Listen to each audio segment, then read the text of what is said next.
जय हिंद दोस्तों। आपका अपना YouTube channel yes competitive classes में आपका फिर से धमाकेदार स्वागत है। तो हम लोग क्या अध्ययन कर रहे हैं? हम लोग अध्ययन कर रहे हैं लूसेंट समान विज्ञान, यानी लूसेंट का जो साइंस का बुक है उसको हम लोग अध्ययन कर रहे हैं, जो एग्ज़ाम के दृष्टिकोण से बहुत ही महत्वपूर्ण है। यहाँ से जो भी प्रश्न, अगर हर एक कोई भी एग्ज़ाम में अगर साइंस से प्रश्न बनता है तो उसमें लूसेंट बहुत ही अहम भूमिका निभाता है। तो हम लोग पिछले वीडियो में देख चुके थे, क्वेश्चन नंबर 210 तक देख चुके थे। आज हम लोग देखेंगे क्वेश्चन नंबर 211 से। हाँ फ्रेंड, और आपसे एक रिक्वेस्ट है कि अगर हमारे यूट्यूब चैनल पे आप नए हैं तो हमारे चैनल को ज़रूर सब्सक्राइब करें और अपने दोस्तों के साथ ज़रूर शेयर करें। तो हम लोग क्वेश्चन नंबर 211 से आज देखेंगे, जो लगातार रेगुलर बने रहेंगे। क्वेश्चन नंबर 211 में क्या कर रहा है? क्वेश्चन नंबर 211 में क्या कह रहा है?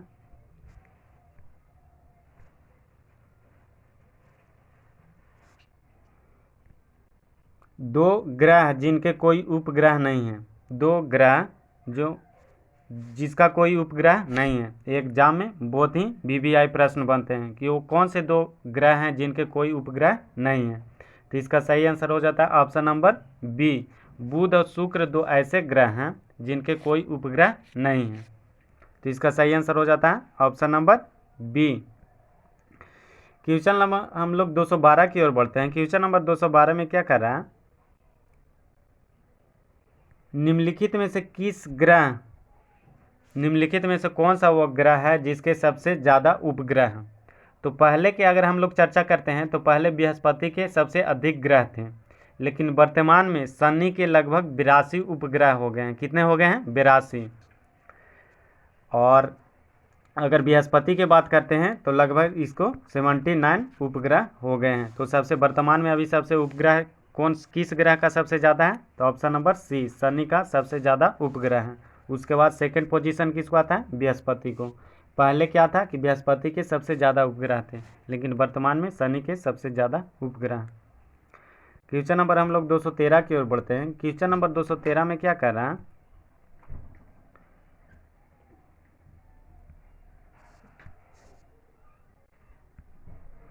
क्वेश्चन नंबर 213 में क्या कर रहा है? निम्न में से किस ग्रह को भोर का तारा कहा जाता है? निम्न में से किस ग्रह को भोर का तारा कहा जाता है? यह भी बहुत ही इंपॉर्टेंट प्रश्न है कि किस ग्रह को भोर का तारा कहा जाता है। तो इसका सही आंसर क्या हो जाता है? इसका सही आंसर हो जाता है ऑप्शन नंबर बी, शुक्र को भोर का तारा कहा जाता है। किसको कहा जाता है? शुक्र को। क्वेश्चन नंबर 214 की ओर बढ़ते हैं। क्वेश्चन नंबर 214 में क्या कह रहा है?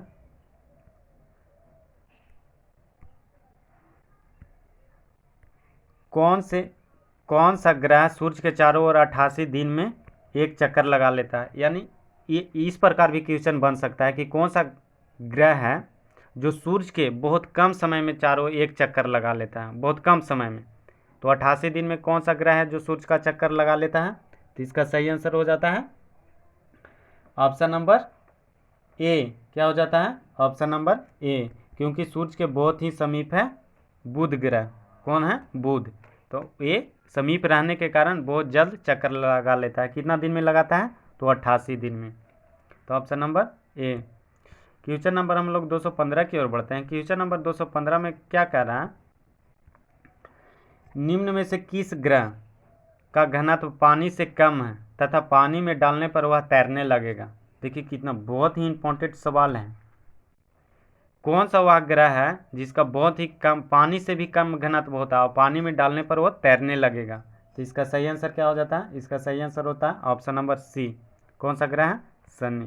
कौन सा ग्रह है? Shani. Option number C. Question number हम लोग 216 की ओर बढ़ते हैं। क्वेश्चन नंबर 216 में क्या कर रहा है? सूर्य की सतह का तापमान लगभग होता है, सूर्य की सतह का तापमान कितना होता है? लगभग। तो इसका सही आंसर क्या हो जाता है? इसका सही आंसर हो जाता है ऑप्शन नंबर ए, लगभग 5800। अनुमानित होता है 6000 डिग्री सेल्सियस। कितना होता है? 6000 डिग्री सेल्सियस। अनुमानित इसमें लिखा गया है कि लगभग अप्रॉक्स कितना में होता है? तो 5800 डिग्री होता है। लेकिन एनुअली कोई भी एग्ज़ाम, कम्पिटिटिव एग्ज़ाम हम लोग देखते हैं तो उसमें कितना आता है? लगभग 6000 डिग्री सेल्सियस। कितना होता है? 6000 degree Celsius. Option number A. Question number हम लोग 217 की ओर बढ़ते हैं। क्वेश्चन नंबर 217 में क्या कह रहा है, सूर्य के सबसे निकट का तारा है, सूर्य के सबसे निकट का तारा है, कौन सा होगा? इसका सही आंसर क्या हो जाएगा? इसका सही आंसर हो जाएगा option number D, Proxima century. कौन सा है? प्रोक्सिमा सेंचुरी, सूर्य के सबसे निकटतम तारा। जिसका सही आंसर क्या हो जाएगा? Option number D, Proxima Centauri, सूर्य के सबसे नज़दीकी तारा। क्वेश्चन नंबर हम लोग 218 की ओर बढ़ते हैं। क्वेश्चन नंबर 218 में क्या कह रहा है, नेपच्यून की खोज की थी, नेपच्यून की खोज किसने की थी? तो इसका सही आंसर क्या हो जाता है? इसका सही आंसर हो जाता है ऑप्शन नंबर ए, गैलेन ने। किसने की थी? गैलेन ने। क्या हो जाता है? गैलेन ने। नेपच्यून की खोज किसने की थी? गैलेन ने। Option number A. Question number हम लोग 219 की ओर बढ़ते हैं। क्वेश्चन नंबर 219 में क्या कह रहा है, सूर्य के निकटतम स्थिर ग्रह है, सूर्य के निकटतम, तो सूर्य के निकटतम स्थिर ग्रह कौन है? तो बुध। कौन सा है? बुध, जो कितना दिन में एक चक्कर लगा लेता है सूर्य के? 88 दिन में। कितना दिन में? 88 दिन में सूर्य के एक चक्कर लगा लेता है। सूर्य के सबसे निकटतम ग्रह कौन है? तो बुध। कौन है? बुध। क्वेश्चन नंबर हम लोग 220 की ओर बढ़ते हैं। क्वेश्चन नंबर 220 में क्या कह रहा है,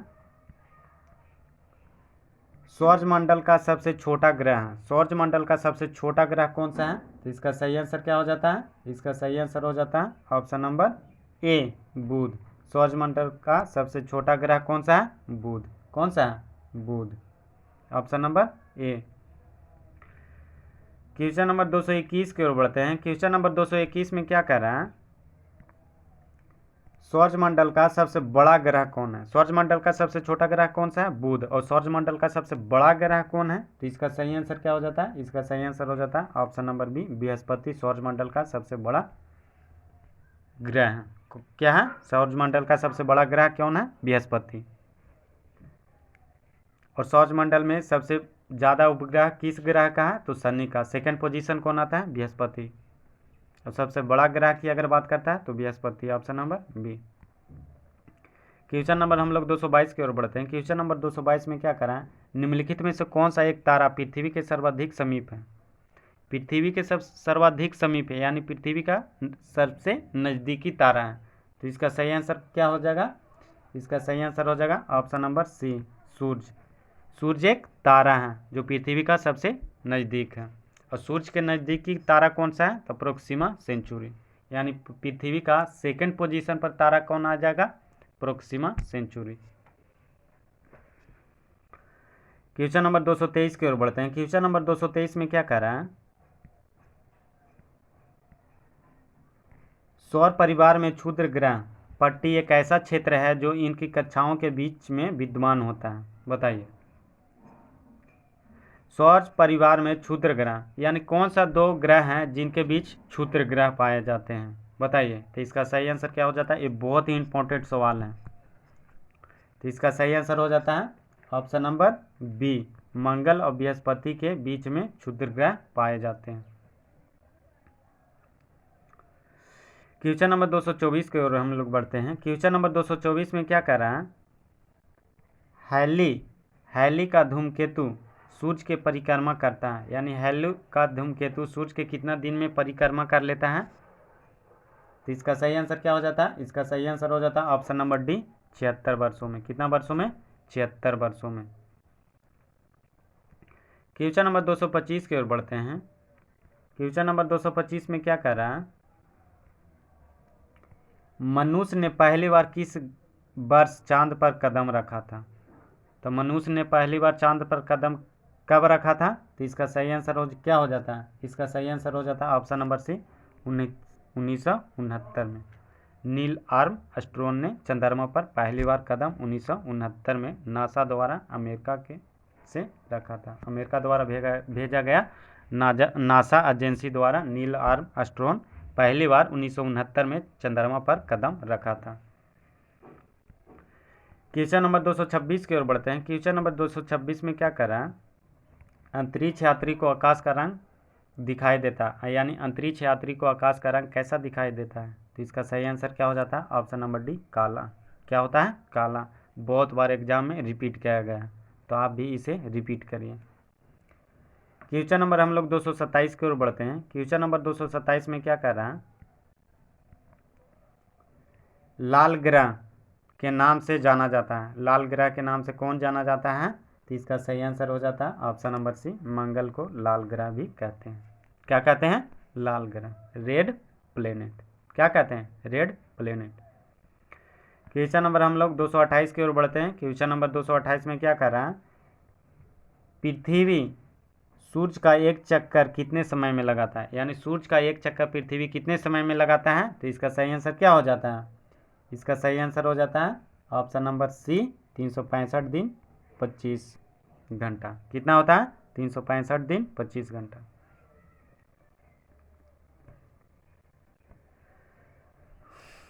तीन सौ 65.25 दिन कितना लगाता है? 365.25 दिन। क्वेश्चन नंबर हम लोग 229 की ओर बढ़ते हैं। क्वेश्चन नंबर 229 में क्या कह रहा है,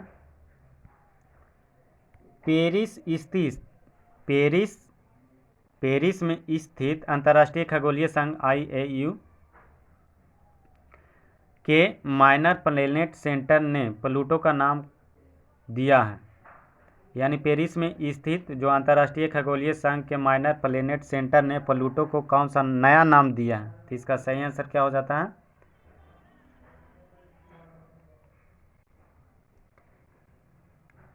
इसका सही आंसर क्या हो जाता है?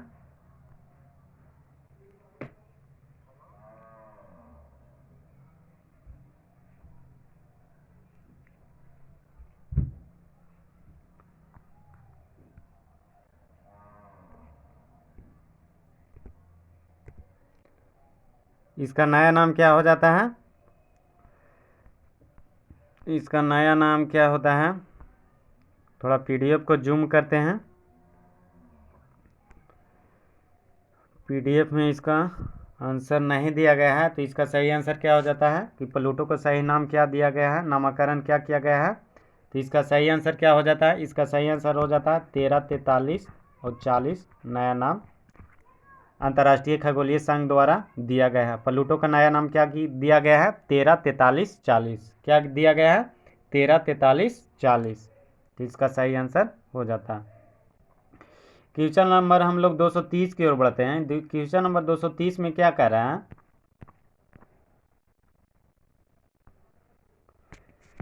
क्वेश्चन नंबर 230 में क्या कह रहा है, मीथेन जिसके वायुमंडल में उपस्थित है वह है। मीथेन किसके वायुमंडल में उपस्थित है? कौन सा ग्रह के वायुमंडल में मीथेन उपस्थित है?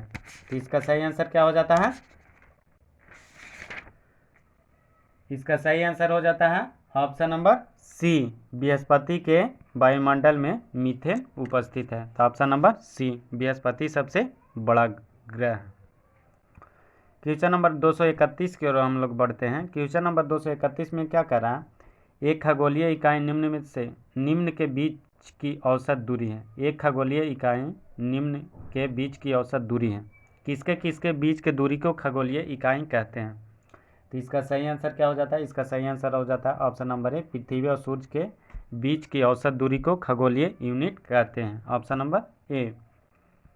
क्वेश्चन नंबर हम लोग 232 की ओर बढ़ते हैं। क्वेश्चन नंबर 232 में क्या करा है, ब्लैक होल के सिद्धांत को प्रतिपादन किया था। ब्लैक होल का प्रतिपादन किसने किया था?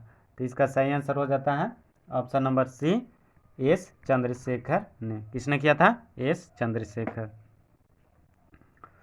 ये बहुत ही इम्पोर्टेंट सवाल बनता है, तो आप भी इसे रिपीट करिए कि ब्लैक होल का सिद्धांत किसने प्रतिपादित किया था? तो एस चंद्रशेखर ने। क्वेश्चन नंबर हम लोग 233 की ओर बढ़ते हैं। क्वेश्चन नंबर 233 में क्या कह रहा है, आकाशीय पिंड का अध्ययन करने वाला भौतिकी विज्ञान की शाखा को क्या कहते हैं? आकाशीय पिंडों का अध्ययन करने वाला भौतिकी विज्ञान को शाखा को क्या कह देते हैं? तो इसका सही आंसर क्या हो जाता है? इसका सही आंसर होता है ऑप्शन नंबर ए, एस्ट्रोफिजिक्स। क्या कहते हैं? एस्ट्रोफिजिक्स। क्या कहते हैं? एस्ट्रोफिजिक्स। क्वेश्चन नंबर हम लोग 234 की ओर बढ़ते हैं। क्वेश्चन नंबर 234 में क्या कह रहा है, कॉस्मिक किरणें की खोज की थी। कॉस्मिक किरणें की खोज किसने की थी? तो इसका सही आंसर क्या हो जाता है? ऑप्शन नंबर बी, विक्टर ने होम्स ने। किसने की थी? विक्टर हेंस ने। किसने की थी? विक्टर हेंस ने। क्वेश्चन नंबर 235 की ओर हम लोग बढ़ते हैं। क्वेश्चन नंबर 235 में क्या कह रहा है, रडार के आविष्कारक थे। रडार का आविष्कार किसने किया था? तो इसका सही आंसर क्या हो जाता है? इसका सही आंसर हो जाता है option number D, Robert Watson. Radar का आविष्कार किसने किया था? रॉबर्ट वाटसन ने। किसने किया था? Robert Watson. ये बीपीएससी में पूछा गया सवाल है। एसएससी में 2000 में पूछा गया सवाल है। बीपीएससी में 2008 में पूछा गया प्रश्न, तो आप इसे ज़रूर याद करिए। क्वेश्चन नंबर हम लोग 236 की ओर बढ़ते हैं। गुरुत्वाकर्षण नियम का आविष्कार कौन थे? गुरुत्वाकर्षण जो नियम है उनके आविष्कारक कौन है? तो इसका सही आंसर क्या हो जाता है? इसका सही आंसर हो जाता है ऑप्शन नंबर बी, न्यूटन साहब ने। किसने किए? गुरुत्वाकर्षण, ग्रेविटेशनल फोर्स का आविष्कार किसने किए? तो न्यूटन ने। किसने किए? न्यूटन ने। विद्युत बल्ब का आविष्कार किसने किया? तो थलवा अल्वा एडिसन ने। क्वेश्चन नंबर हम लोग 237 की ओर बढ़ते हैं। क्वेश्चन नंबर 237 में क्या कर रहा है, नोबेल पुरस्कार अल्फ्रेड नोबेल के नाम पर शुरू हुआ जिन्होंने खोज की थी। अल्फ्रेड नोबेल ने क्या की खोज किए थे? तो इसका सही आंसर हो जाता है ऑप्शन नंबर डी, डायनामाइट। क्या क्या खोज किए थे? डायनामाइट, जो बहुत ही एक विस्फोटक है पदार्थ है। क्वेश्चन नंबर हम लोग 238 की ओर बढ़ते हैं। क्वेश्चन नंबर 238 में क्या करा, टेलीविजन का आविष्कार किसने किया था? तो टेलीविजन का आविष्कार किसने किया था? तो इसका सही आंसर क्या हो जाता है? इसका सही आंसर हो जाता है ऑप्शन नंबर सी, जे.एल. बेजर्ड। किसने किया था? टेलीविजन का खोज किसने किया था? तो जे.एल. बेयर्ड। किसने किया था? J L. Baird, option number C. Question number हम लोग 239 की ओर बढ़ते हैं। क्वेश्चन नंबर 239 में क्या करा, राइट ब्रदर ने किसका आविष्कार किया? तो राइट ब्रदर ने किसका आविष्कार किया है? तो इसका सही आंसर क्या हो जाता है? इसका सही आंसर हो जाता है ऑप्शन नंबर सी, विमान का खोज किसने किया था? Right brother. किसने किया? Right brother. क्वेश्चन नंबर हम लोग 240 की ओर बढ़ते हैं। क्वेश्चन नंबर 240 में क्या कह रहा है, एक्सरे का आविष्कार किसने किया? तो इसका सही आंसर हो जाता है डब्ल्यू.सी. रॉटजन। किसने किया? W C. Roentgen, option number B. Question number 241 की ओर बढ़ते हैं। क्वेश्चन नंबर 241 में क्या कर रहा है, परमाणु बम का विकास किसने किया? परमाणु बम का विकास, इसका सही आंसर क्या हो जाता है? इसका सही आंसर हो जाता है option number A, J. Robert Oppenheimer. किसने किया है? जे. रॉबर्ट ओपेनहीमर ने परमाणु बम का विकास किया। क्वेश्चन नंबर हम लोग 242 की ओर बढ़ते हैं। क्वेश्चन नंबर 242 में क्या कर रहा है, प्रक्षेपास्त्र का विकास किसने किया था? प्रक्षेपास्त्र का विकास किसने किया है? तो इसका सही आंसर क्या हो जाता है? इसका सही आंसर हो जाता है option number A, Wernher von Braun ने। किसने किया है? Wernher von Braun, option number A. प्रक्षेपास्त्र का आविष्कार किसने किया है? विकास किसने किया है? Wernher von Braun. Question number हम लोग 243 की ओर बढ़ते हैं। क्वेश्चन नंबर 243 में क्या कह रहा है, हाइड्रोजन बम किसने विकसित किया? तो हाइड्रोजन बम किसने विकसित किया है? तो इसका सही आंसर क्या हो जाता है? Option number B, Edward Teller ने हाइड्रोजन बम का विकास किया। एडवर्ड टेलर द्वारा हाइड्रोजन बम को विकसित किया गया। क्वेश्चन नंबर 244 की ओर बढ़ते हैं। इलेक्ट्रॉन सूक्ष्मदर्शी का आविष्कार किसने किया था? इलेक्ट्रॉन सूक्ष्मदर्शी, तो इसका सही आंसर क्या हो जाता है? ऑप्शन नंबर ए, नोल और रुस्का ने किया था। इलेक्ट्रॉन सूक्ष्मदर्शी का आविष्कार किसने किया था? तो नोल और रुस्का। क्वेश्चन नंबर 245 की ओर हम लोग बढ़ते हैं। क्वेश्चन नंबर 245 में क्या कर रहा है, स्कूटर का आविष्कारक हैं। स्कूटर का आविष्कारक कौन है? तो इसका सही आंसर क्या हो जाता है? इसका सही आंसर हो जाता है option number A, Bradshaw. Scooter का आविष्कार किसने किया? Bradshaw. किसने किया? ब्रॉड शॉ। क्वेश्चन नंबर 246 की ओर हम लोग बढ़ते हैं। क्वेश्चन नंबर 246 में क्या कह रहा है, सापेक्ष आर्द्रता रिलेटिव ह्यूमिडिटी नापी जाती है। किससे नापी जाती है? तो इसका सही आंसर क्या हो जाता है? ऑप्शन नंबर बी, हाइग्रोमीटर द्वारा सापेक्ष आर्द्रता मापी जाती है। क्वेश्चन नंबर 247 की ओर हम लोग बढ़ते हैं। क्वेश्चन नंबर 247 में क्या कर रहा है, निम्न में से किसका उपयोग ऊंचाई नापने के लिए किया जाता है? ये बहुत ही इम्पोर्टेंट है। हाँ दोस्तों, आपसे एक रिक्वेस्ट है कि अगर हमारे यूट्यूब चैनल पर आप नए हैं तो हमारे चैनल को ज़रूर सब्सक्राइब करें और अपने दोस्तों के साथ ज़रूर शेयर करें। तो इसका सही आंसर क्या हो जाता है? ऊंचाई नापने के लिए किसका उपयोग किया जाता है? तो इसका सही आंसर क्या हो जाता है? इसका सही आंसर हो जाता है ऑप्शन नंबर सी, अल्टीमीटर द्वारा ऊंचाई मापा जाता है। ऊंचाई मापने के लिए किसका उपयोग किया जाता है? अल्टीमीटर को।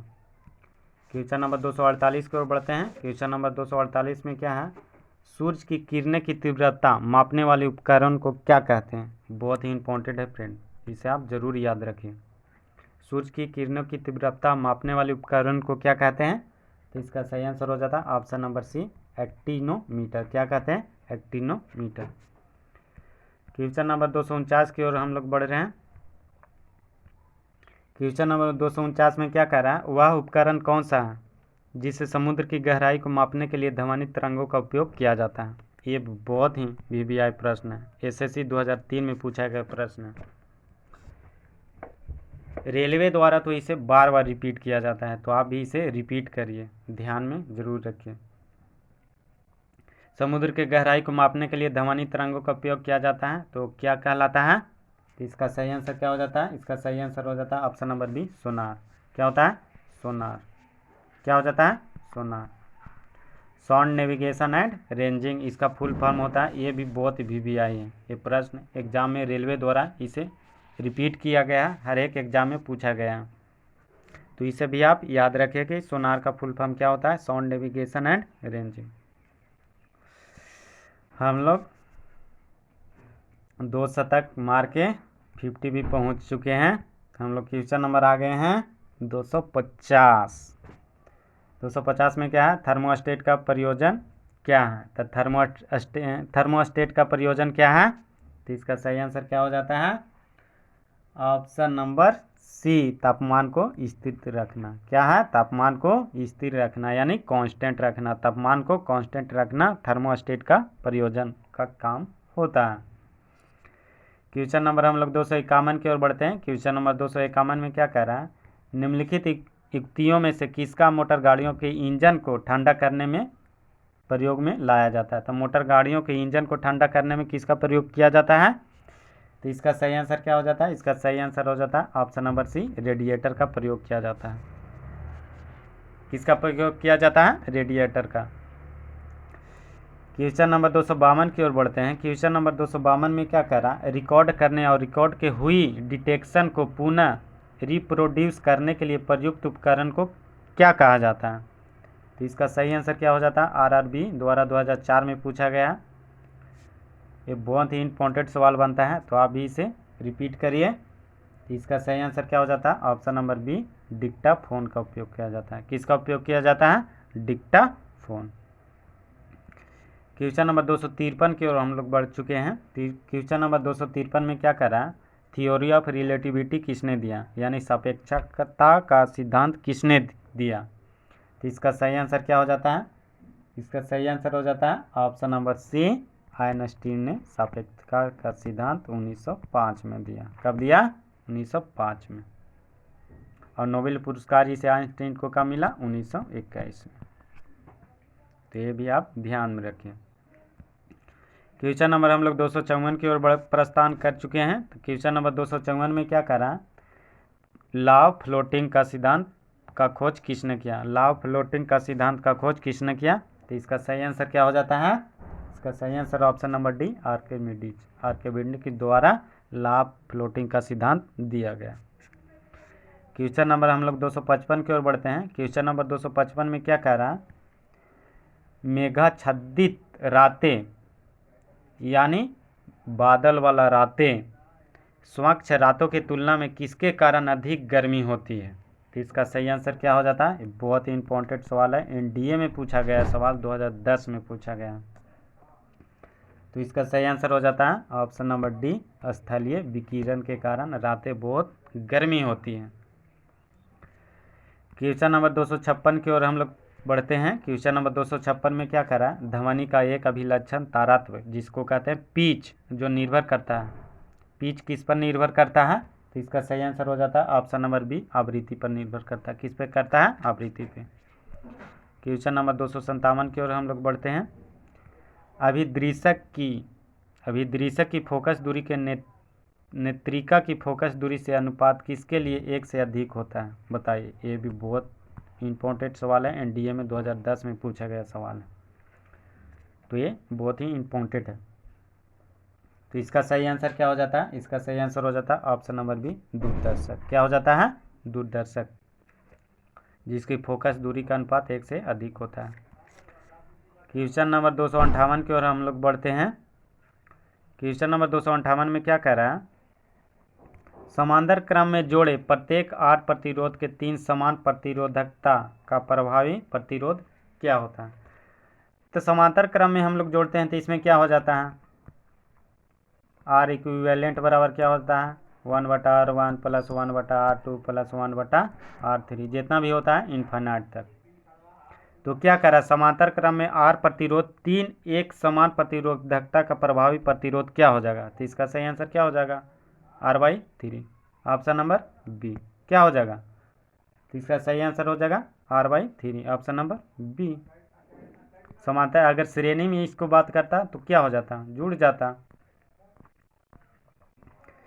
क्वेश्चन नंबर हम लोग पहुंच चुके हैं 259 की ओर। क्वेश्चन नंबर 259 में क्या कह रहा है? एनडीए में पूछा गया सवाल है जो बहुत ही इम्पोर्टेंट बनता है। गर्म मौसम में पंखा आराम का एक इतिहास दिलाता है। गर्म मौसम में पंखा आराम का एक इतिहास दिलाता है, क्योंकि इसका कारण क्यों होता है? इसका कारण क्या होता है? तो इसका सही आंसर क्या हो जाता है? ऑप्शन नंबर डी, हमारा पसीना धूर्तता से वाष्पन होता है, जिसके कारण हमें ठंडा का एहसास होता है। क्योंकि जो पसीना होता है वाष्पीकरण की दर थोड़ा धीमा होता है, वाष्पीकरण की दर थोड़ा तेज हो जाता है, जिसके कारण पसीना वाष्पित हो जाता है और हमें ठंडा महसूस होता है। Option number D. Question number 260 की ओर बढ़ते हैं। क्वेश्चन नंबर 260 में क्या कह रहा है? कॉस्मिक किरण है। कॉस्मिक किरण एक कैसा किरण है? तो इसका सही आंसर क्या हो जाता है? ऑप्शन नंबर सी, आवेशित तथा अनावेशित दोनों प्रकार के कॉस्मिक किरण होते हैं। आवेशित तथा अनावेशित, बीपीएससी में पूछा गया 2015 का प्रश्न।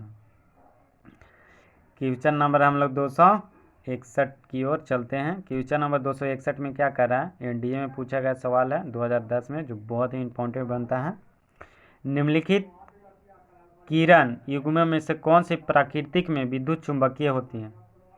यानी कौन सी वो किरण है जो प्राकृतिक में विद्युत चुंबकीय होती है?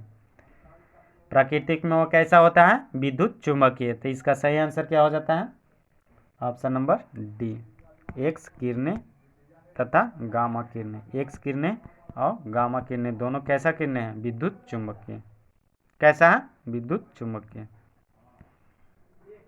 क्वेश्चन नंबर हम लोग 262 की ओर बढ़ते हैं। क्वेश्चन नंबर 262 में क्या कह रहा है? एक क्षण चुंबक द्वारा उत्पन्न चुंबकीय बल रेखाएं क्या होती हैं? तो इसका सही आंसर क्या हो जाता है? इसका सही आंसर हो जाता है ऑप्शन नंबर डी, बिल्कुल प्रतिच्छेद नहीं कर सकती है। क्या नहीं कर सकती है? बिल्कुल एक दूसरे को काट नहीं सकती है, तो बिल्कुल प्रतिच्छेद नहीं कर सकती है, ये नियम होता है। क्वेश्चन नंबर 263 की ओर हम लोग बढ़ते हैं। क्वेश्चन नंबर 263 में क्या करा? एक चालक का तार विशिष्ट प्रतिरोध किन पर निर्भर करता है? एक चालक का जो तार होता है विशिष्ट प्रतिरोध किस पर निर्भर करता है? ये भी एग्जाम के दृष्टिकोण से बहुत ही इम्पोर्टेंट है, जो एनडीए में 2010 में पूछा गया प्रश्न है। कब पूछा गया? एनडीए में 2010 में पूछा गया। तो इसका सही आंसर क्या हो जाता है? इसका सही आंसर हो जाता है ऑप्शन नंबर सी, केवल तार का पदार्थ, लेकिन न तो तार की लंबाई पर ही न तो तार के अनुप्रस्थ प्रतिच्छेद क्षेत्र पर। किस पर निर्भर करता है? केवल तार का पदार्थ पर। किस पर निर्भर करता है? तो तार के पदार्थ पर निर्भर करता है। प्रतिरोध, विशिष्ट प्रतिरोध किस पर निर्भर करता है? तो केवल तार के प्रतिरोध पर। क्वेश्चन नंबर 264 की ओर हम लोग बढ़ते हैं। क्वेश्चन नंबर 264 में क्या कह रहा है? ये भी एनडीए में पूछा गया प्रश्न है, जो बहुत ही एग्जाम के दृष्टिकोण से इम्पोर्टेंट बनता है। तो इसका सही आंसर, जब एक्स किरणें उत्पादित होती है तो क्या उसका उत्पन्न होता है। जब एक्स किरणें उत्पादित होती है तो क्या होता है? तो इसका सही आंसर क्या हो जाता है? इसका सही आंसर हो जाता है ऑप्शन नंबर सी, लक्ष्य का ताप स्थिर रहता है। क्या रहता है? जो लक्ष्य होता है उसका ताप कांस्टेंट रहता है। टेम्परेचर क्या होता है? कांस्टेंट होता है। Option number C. Question number 265 की ओर हम लोग बढ़ चुके हैं। क्वेश्चन नंबर 265 में क्या कह रहा है?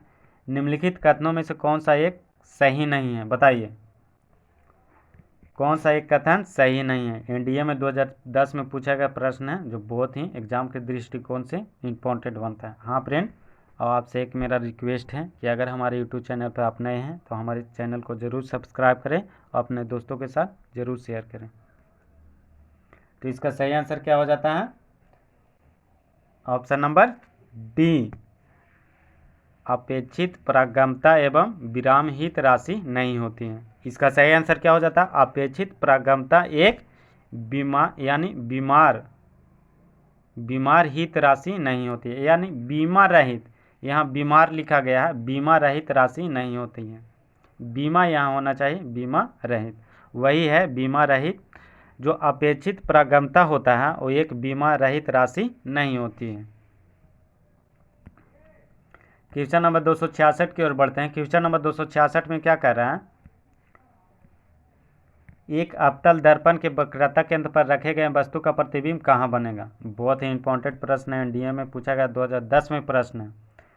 अवतल द्वारा जब वक्रता केंद्र पर वस्तु को रखा जाता है तो उसका प्रतिबिंब कहाँ बनेगा? हमने इसके पिछले वीडियो में बहुत अच्छा से डिफाइन किया है कि अवतल दर्पण में कहाँ प्रतिबिंब को रखेंगे, वस्तु को रखेंगे तो प्रतिबिंब कहाँ बनेगा। बहुत अच्छा से इसमें क्लियर किया गया है, तो हमारी आप पिछले वीडियो ज़रूर देखें, उसमें बहुत अच्छा से उसे डिफाइन किया गया है। आप एक बार अगर वो वीडियो को देख लेते हैं तो आप कभी भी नहीं भूलिएगा, तो आप उस वीडियो को ज़रूर देखिएगा। तो इसका सही आंसर क्या हो जाता है? इसका सही आंसर हो जाता है ऑप्शन नंबर सी, वक्रता केंद्र पर ही बनेगा। कहाँ बनेगा? वक्रता केंद्र पर ही बनेगा। क्वेश्चन नंबर 267 की ओर बढ़ते हैं। क्वेश्चन नंबर 267 और आज का लास्ट प्रश्न है, एनडीए में पूछा गया प्रश्न है 2010 में, एग्जाम के दृष्टिकोण से बहुत ही इम्पोर्टेंट है। एक समतल दर्पण की वक्रता त्रिज्या क्या होती है? बहुत ही इम्पोर्टेंट सवाल है फ्रेंड, इसे आप जरूर याद रखिएगा कि एक समतल दर्पण की वक्रता त्रिज्या क्या होती है। तो इसका सही आंसर क्या हो जाता है? इसका सही आंसर हो जाता है ऑप्शन नंबर बी, वक्रता त्रिज्या इनफाइनाइट होती है, यानी अनंत होती है। तो आज का सेशन यहाँ पे समाप्त होता है। आपको ये वीडियो कैसा लगा आप अपनी कमेंट में राय ज़रूर दीजिएगा। इसी के साथ नई वीडियो में मिलते हैं नए जोश नई उमंग के साथ। इसके लिए जय हिंद जय भारत।